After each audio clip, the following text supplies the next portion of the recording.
ডেকে নিচ্ছি আমাদের পরবর্তী প্রতিযোগীকে। আসছে সীতা। সীতা, কেমন আছো? আছি আলহামদুলিল্লাহ, ভালো। গান কি করছো আজকে? কোনটি গাইবে? আজকে আমি একটি নজরুল সঙ্গীত পরিবেশন করছি। নজরুল সঙ্গীত, অনেক অনেক শুভকামনা রইল তোমার জন্য। ধন্যবাদ।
উচ্চাটন মন ঘরে রয় না পিয়া মোর, উচ্চাটন মন ঘরে রয় না পিয়া মোর, ডাকে পথে বাঁকা তব নয় না পিয়া মোর, উচ্চাটন মন ঘরে রয় না।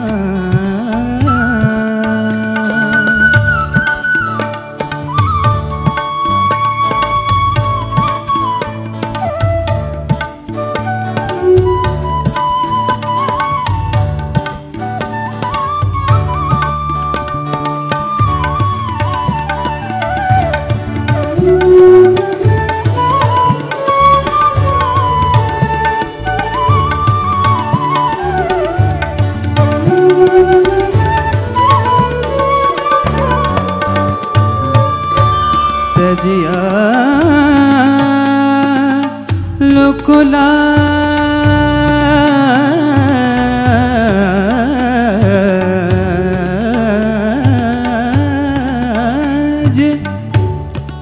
তজিয়া লোকলা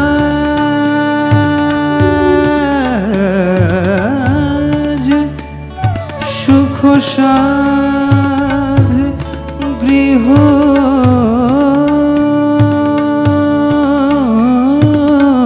কাজ,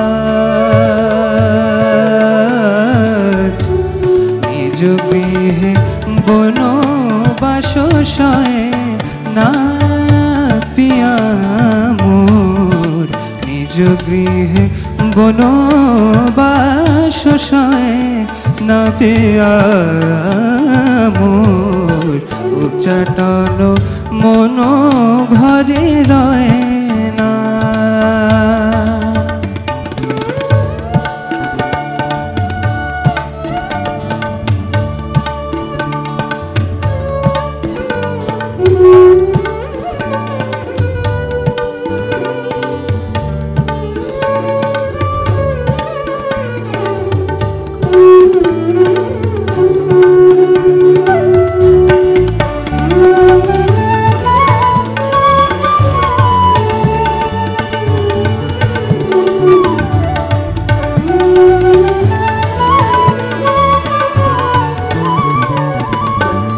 লইয়া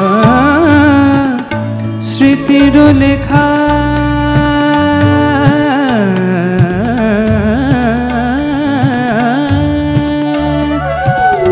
কত আর কাঁদি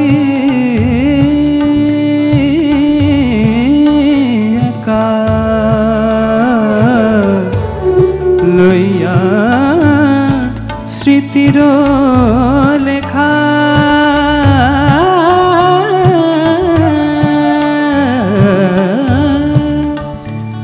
কত আর কাঁদি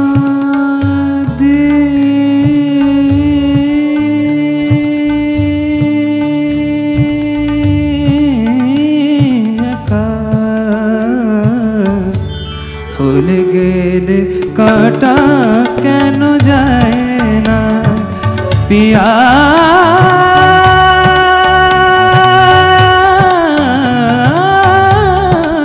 মোর ফুল গেলে কাটা কেন যায় না পিয়া মোর উচ্চাটন মন ঘরে রয় না পিয়া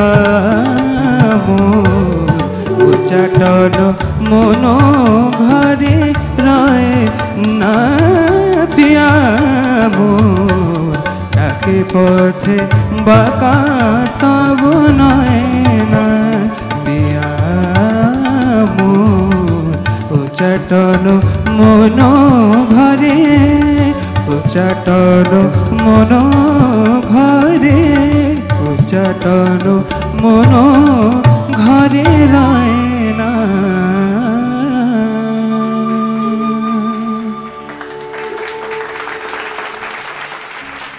শিতাব, তোমার গান নিয়ে শুনবো। প্রথমেই আমি রুনা ম্যাম আপনার কাছ থেকে জানতে চাই কেমন লাগলো শিতাবের গান। তুমি গান শিখেছো কার কাছে? ম্যাম আমি গান শিখেছি আমার গুরুজি শ্রদ্ধেয় অনিল কুমার সাহা স্যারের কাছে, এখনও শিখছি। আমার গুরুজি শ্রদ্ধেয় অসিত দে স্যার, ওনার কাছেও শিখছি। আমি জগন্নাথ বিশ্ববিদ্যালয় ডিপার্টমেন্ট অফ মিউজিকে পড়ছি, ওখানে লাভলু স্যার আছেন ক্লাসিক্যালের, ওনার কাছেও শিখছি। আর ছোটোবেলায় নজরুল একাডেমিতে বিভিন্ন গুরুদের কাছে তালিম নেওয়া হয়েছে নজরুল এবং উচ্চাঙ্গ সঙ্গীতের উপর। ওদেরকে আমি একটা সালাম দিচ্ছি যে এত ভালো শিখিয়েছে।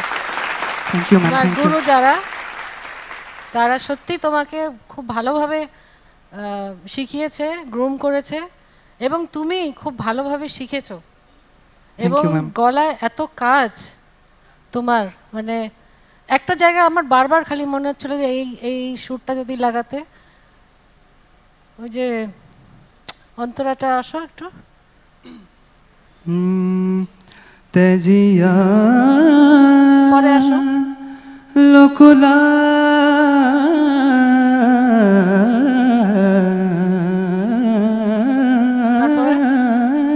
তারপরে সুখ আমি চাচ্ছিলাম এই জায়গাটা বোধহয় তুমি এটা বারে বারে আমার মাথায় আসছিল। মানে এই কেন জানি মনে হচ্ছিল এই জায়গাটা, এই কাজটা দিলে, এই সুরটা লাগালে বোধহয় একটু, কিন্তু তুমি অনেক ভেরিয়েশন দিয়েছো এবং মানে কি বলবো, আই এম ওভারজয়েড। এত ভালো গেয়েছো, মাশাআল্লাহ মাশাআল্লাহ, খুবই ভালো হয়েছে। Very very very very very good. Thank you ma'am. এইভাবে তুমি চালিয়ে যাবে, আরও ইমপ্রুভমেন্ট হবে প্রতিদিন। কিন্তু একজন আর্টিস্ট ইমপ্রুভ করে, চেষ্টা করে। আমরা এখনও শিখছি, আমি এখনও শিখছি, এবং আমি এখনও নিজেকে আরও ইমপ্রুভ করার চেষ্টা করছি। তো এই জিনিসটা সবসময় সবার মধ্যে যেন থাকে। এবং তুমি ভালো শিখেছো, আরও ভালো শিখবে, আরও ভালো করবে ইনশাআল্লাহ। Thank you ma'am. Thank you. ধন্যবাদ শিতাব। আমি কি একটু ধরবো? তুমি যেভাবে করে কাঁপছো আমি ভয় পাচ্ছি। ও স্টেজে ওঠার আগে আমাকে বলছে যে ম্যাম আপনার সামনে দাঁড়িয়ে আমি তো কাঁপছি, আমি গাইবো কি করে। ও কাঁপছে ম্যাম, কিন্তু গাওয়াতে বোঝা যায়নি কিছুই। সামিরা ম্যামের কাছে আমি ওকে বললাম যে, বলে নার্ভাস লাগছে। আমি বললাম শোনো, আমাদেরও এখনো নার্ভাস লাগে স্টেজে উঠলে, আমারও এখনো নার্ভাস লাগে যে কি হবে কি হবে, বাট এটা স্বাভাবিক। নার্ভাস লাগাটাই ভালো, বেশি কনফিডেন্ট হয়ে যাওয়াটাও ভালো না। হ্যাঁ, ধন্যবাদ সামিনা ম্যাম। পুরো গানটা জুড়েই অলংকার ছিল, হ্যাঁ, কিন্তু সেই অলংকারগুলো ভালো লাগছিল শুনতে, সেটা একটা কথা। আর একটা জায়গায় তুমি অনেকক্ষণ টেনে, তুমি কি জায়গাটা তুমি ছোট করে আনবে নাকি আনবে না, এটা আমি দেখেছি। এবং তখন আমারও কিন্তু হার্টবিটটা একটু বেড়ে যাচ্ছিল যে এত সুরে যাচ্ছে সব, ওই জায়গাটা কি ফেলে দিল নাকি কি করলো রে বাবা। তারপরে দেখি তুমি ঠিকই অনেকক্ষণ টেনে তারপরে তুমি তালে ফেললে, এবং একদম সুরে প্রতিটা কাজ, প্রত্যেকটা কাজ তোমার সুরে ছিল। থ্যাংক ইউ ম্যাম, এবং থ্যাংক ইউ। উচ্চাটন মন ঘরে থাকে না যে ব্যাপারটা, এই যে একটা ভীষণ একটা ভালোবাসাময় একটা বিরহ, হ্যাঁ, সেই গানটার মধ্যে তোমার এসেছে, কারণ তোমার গলাটা ওই রকমই একটা, গলাটার মধ্যে একটা, গলাটা তোমার তো মিষ্টি গলা, সেটার সাথে এই নজরুলের এই গান, মানে নজরুলের গান আসলে কি বলবো, আমাদের তো আর বলার কিছু নেই, তো অসাধারণ, একেবারে দারুণ Thank you, ma'am. Thank you. দারুণ দারুণ দারুণ। ধন্যবাদ। বন্যা ম্যাম, আমার আমার আমার ধারণা এর আগে আগের বার তুমি পরদেশী মেঘ গিয়েছিলে, রাইট? জি ম্যাম। হ্যাঁ, এবং অনেক টান দিয়েছিলে। আমি তখন তোমাকে বলেছিলাম যে বাংলা গান হচ্ছে কাব্যগীতি, কাজে তোমার ওই ব্যালেন্সটা রাখতে হবে, যে কতটুকু আমি করব। সব পাণ্ডিত্য আমি যা জানি সব যদি এক জায়গায় দেখিয়ে দাও তা না, কিন্তু ওই যে ওই ব্যালেন্সটা, কতটুকু করব, কতটুকু দেখাবো আর কতটুকু রাখবো ভিতরে। আজকে তোমার গানে ওই ব্যালেন্সটা খুব সুন্দর ছিল, মানে কি এই যে এত সুন্দর তানগুলি দিয়েছো, তানগুলি খুব সুন্দর সুরে হয়েছে, এবং সবচেয়ে যেটা বড় কথা, গানটাকে কখনো ছাপিয়ে যায়নি, মানে গানের যে একটা রস, হ্যাঁ, আমরা যখন শুনছি তখন উচ্চাটন মনে ঘরে রয় না, ওইটাই মাথায় ঘুরছে, হ্যাঁ, ওইটার সাথে তানগুলো আসছে মিলে যাচ্ছে, কিন্তু কখনো এমন হয়নি যে তানটা এত বেশি হচ্ছে যে উচ্চাটন মন হারিয়ে গেছে। সেই ব্যালেন্সটা সবসময় খেয়াল করবে। আর তুমি তো এমনিতেও মিউজিক ডিপার্টমেন্টে পড়ছো, কাজেই আমরা প্রত্যাশা করতেই পারি যে তোমার প্রফেশন মিউজিক হবে, এবং ভালো ভালো ওস্তাদদের কাছে গান শিখেছো, অসিত দে, তারপরে লাভলু, আর কার কথা বললে, অনিল শাহ, হ্যাঁ, এরা তো সবাই বাংলাদেশের মানে ক্লাসিক্যালের বেস্ট টিচার্স। তো খুব ভালো, খুবই ভালো লাগলো তোমার আজকের গানটা, খুব ভালো লেগেছে। Thank you ma'am, thank you. আমার একটা যেটা মনে হচ্ছিল, যেটা আমি বলতে চাইছিলাম, যে আমি যেটা সবসময় বলি, সবাই বলেন যে আজকে যেন তোমার একেবারে বেস্ট পারফরমেন্স হয়, মনে করবে যে এটাই তোমার লাস্ট পারফরমেন্স হইতেও পারে, সো এটাই বেস্ট দিতে হবে আমাকে। তা আমার আজকে সিতাবের গানটা, এবং সবারই তাই মনে হচ্ছে যে তুমি মনে করেছো যে আজকে আমার একেবারে এটাই আমার বেস্টটা দিতে হবে, তাই দিয়েছো। এবং তুমি শেষের দিকে আমার মনে হয় তুমি ভুলে গেছিলে যে তুমি প্রতিযোগিতায় এসেছো। সব খুব ভালো। একটাই অনুরোধ সবার কাছে, তোমরা যেভাবে ভালো গাইছো, মানুষও তোমরা সেরকম ভালো হয়েও, এবং তোমাদের অন্তর যেন সেরকম ভালো হয়, ঠিক আছে?